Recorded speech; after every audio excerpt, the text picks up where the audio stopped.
Fala aí galera, a gente está começando mais um dia, por isso fica comigo nessa meditação.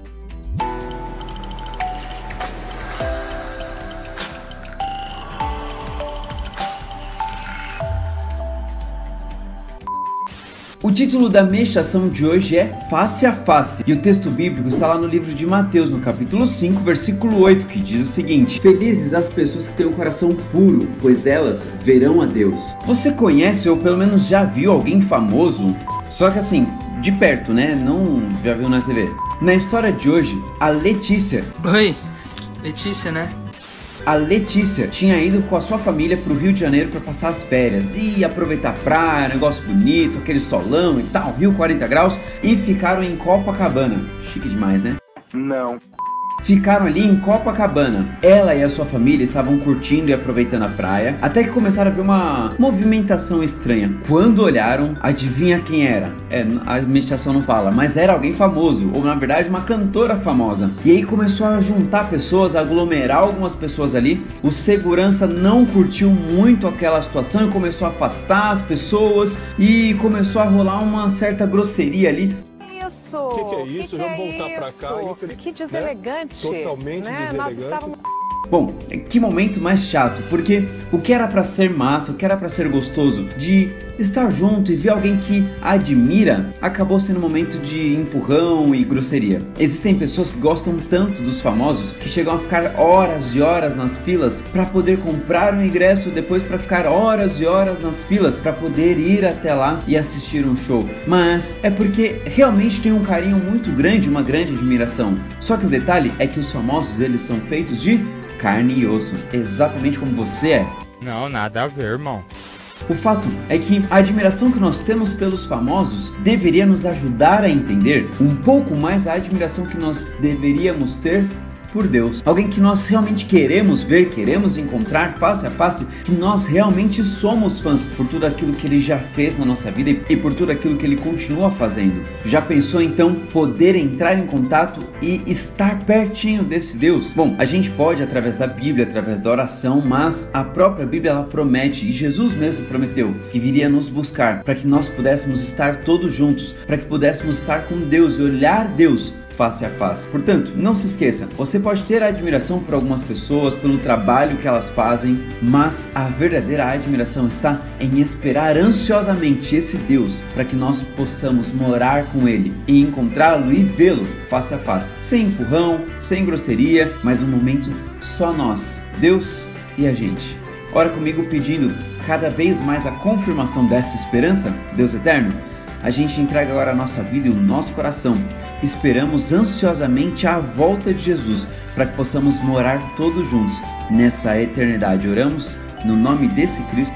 Amém. Valeu, galera. Que Deus abençoe muito.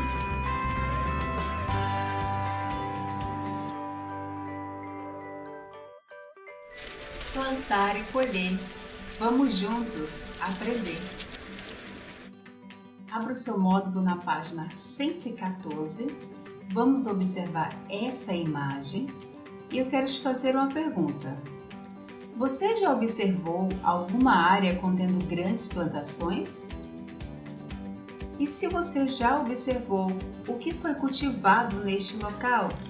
Na aula Zoom você vai poder compartilhar a sua experiência, mas eu gostaria de compartilhar com vocês que entre as minhas viagens, em vários lugares que nós passamos, eu pude então contemplar, visualizar grandes plantações, principalmente plantações de algodão, de soja, de milho, e algumas vezes parece um mar, isso mesmo, infinitamente você olha para aquela plantação e não consegue ver o fim. Agora eu te pergunto também, quais são os cuidados necessários para manter a plantação? São vários cuidados para se manter uma plantação.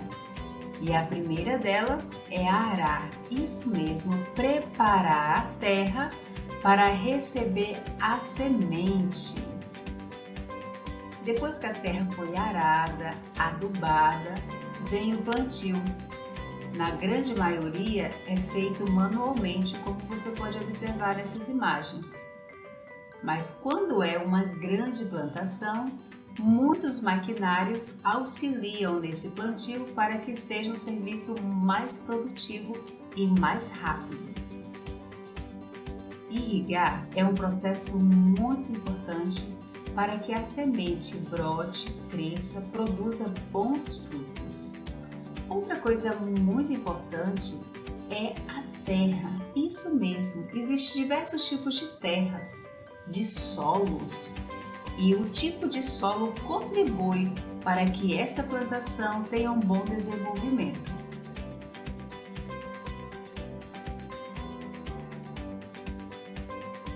Observe esta imagem. Ela representa a colheita de qual produto? Muito bem, a colheita do arroz. E todo o processo está sendo realizado manualmente. Aqui é o processo em que eles separam os grãos dos seus galhos. Mas o arroz ainda passa por outros processos e esses processos vão melhorar esse grão para que ele chegue até a comercialização. Isso, aquele arroz que a mamãe e o papai compram lá no mercado. Passa por esses processos para que separe a palha do arroz e também algumas seleções de grãos. É tanto que quando você vai comprar o arroz no mercado, você consegue selecionar a marca, a qualidade que você gostaria de consumir. Agora, você vai observar algumas informações que você irá assistir neste momento e você vai pensar um pouco no tipo de solo que favorece para uma boa plantação. O solo é onde as plantas se desenvolvem. Ele também serve de abrigos para muitos seres vivos. O processo de formação do solo ocorre pelo desgaste das rochas. Então, com a ação do tempo, que são as chuvas, o vento, as mudanças de temperatura, as rochas começam a se quebrar, ou seja, elas começam a se fragmentar. Então, pequenas plantas se desenvolvem no local, quebrando a rocha em pedacinhos ainda menores. Restos de plantas e animais misturam-se a esses pedacinhos de rochas, formando o solo. O solo é formado por água, ar, uma parte orgânica, que são os restos de animais em decomposição e de plantas, e uma parte mineral, que são os fragmentos das rochas. Existem vários tipos de rochas, por isso podem formar fragmentos de diferentes tipos e tamanhos de solo. De acordo com a sua composição, o solo pode ser classificado como arenoso, ele tem areia como principal componente, é um solo seco, pois a areia é formada por fragmentos de rochas grandes, o que possibilita que a água passe com facilidade entre eles. Ele é pouco fértil, as plantas que nele nascem apresentam adaptação para aproveitar ao máximo a pouca água que tem lá disponível. O solo também pode ser o argiloso. Ele apresenta como principal componente a argila. É um solo úmido, formado por fragmentos de rochas muito pequenininhos. Ele dificulta a passagem da água entre eles. E o solo também pode ser umífero, rico em matéria orgânica chamada humus. Ele apresenta areia e argila em quantidade equilibrada. Além disso, ele retém a quantidade ideal de água para o desenvolvimento das plantas. É um solo bastante fértil e é muito utilizado para o plantio. Até agora nós aprendemos como o solo é formado e suas principais características. Agora que aprendemos como o solo é formado e as suas principais características, vamos falar do solo e da agricultura. O solo é composto de pequenos grãos de rochas que se decompõem pela ação do clima e de organismos vivos, como os fungos. Existem vários tipos de solo. A diferença entre eles é explicada pela decomposição das rochas distintas, pela quantidade de matéria orgânica presente e até mesmo pelas ações humanas durante a exploração desses recursos, como por exemplo, a extração de minérios, o cultivo, a expansão de áreas destinadas à pecuária e muitas outras ações. Aqui nós podemos observar que o solo pode ser argiloso, humoso, arenoso e também ele pode ser calcário. No Brasil, destacam-se dois tipos de solo, o massapê e a terra roxa. O massapê é formado principalmente pela decomposição da rocha gneiss. É comum no Nordeste e na zona da mata. É escuro, argiloso, rico em material orgânico e apropriado para o cultivo de cana-de-açúcar. Veja como é esta rocha. Aqui é a rocha gneiss.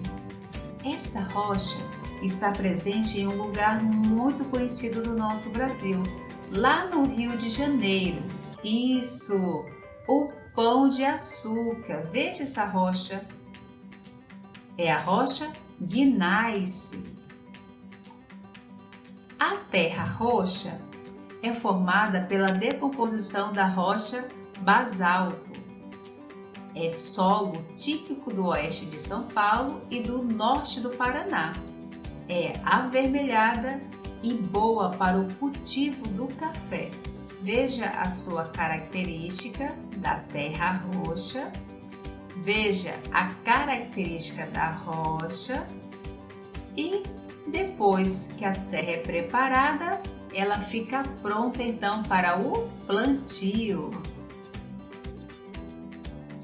Uma das principais atividades humanas em que o solo é utilizado é a agricultura, que envolve o plantio e o cultivo de vegetais. Ela é fundamental para a sociedade, pois, por meio dela, obtemos alimentos e matéria-prima para a fabricação de muitos produtos. As plantas demoram um bom tempo para se desenvolver. Para que elas cresçam e produzam bastante, são necessários alguns cuidados especiais, como o preparo do solo antes do plantio.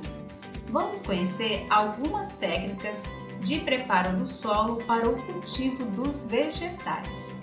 Você pode observar aqui imagens muito bonitas de plantação e cultivo. A primeira técnica é arar a terra. Mas o que é arar? Antes de começar a plantar, o produtor deve arar a terra, isto é, revirar o solo para oxigená-lo e melhorar a infiltração da água. Este trabalho é realizado com o auxílio de um instrumento muito conhecido como arado. Você pode observar nas duas imagens aqui representadas. Aqui você pode observar um produtor arando a terra com um arado mais simples e com auxílio de animais. Neste, você pode observar um arado mais moderno. Nas grandes áreas agrícolas, é comum o uso de semeadeiras. Veja só a imagem. São máquinas que dispensam a aração. Nesse caso, o plantio é feito sobre os restos do cultivo anterior. Você sabia? As minhocas também misturam a terra, contribuem para a oxigenação, melhoram a filtração da água e auxiliam na produção de humus. Ou seja, humus, uma substância formada a partir da decomposição de plantas e restos de animais, deixando o solo mais produtivo. Nessas imagens, vocês podem observar a ação das minhocas que auxiliam na infiltração da água e também na produção de humus. Chegou a hora da sua atividade. Você vai dar uma pausa no seu vídeo e vai voltar lá na página 115 e vai responder as perguntas que estão na página 115, 116 e 120. Questão 1 da página 115. Analise as imagens e escreva as principais características de cada tipo de solo representado. Para você conseguir as respostas, você precisa pesquisar. No entanto, eu já realizei essa pesquisa. E nós temos aqui o solo argiloso. É um terreno com muita argila e por isso é impermeável. Como absorve bastante água, ele fica inchado em período chuvoso. Na época de estiagem, cria-se uma camada superficial e dura. Já o solo arenoso é um terreno com muita areia, é permeável, ou seja, não retém água, dificultando a sobrevivência de plantas e micro-organismos. Na página 116, humoso é rico em material orgânico, ou seja, humus, e é excelente para o cultivo. E o calcário? Tipos de locais desérticos, contém grande quantidade de partículas rochosas e poucos nutrientes. Pode ser muito seco, é impróprio para o cultivo. Na página 119, nós temos aí um desafio para os cientistas em ação. Isso mesmo, você, minhocário. Observe cada passo a passo, realize esta atividade em sua casa. E depois da experiência, você vai então responder às questões da página 120. Bons estudos! Um beijo e até a próxima aula!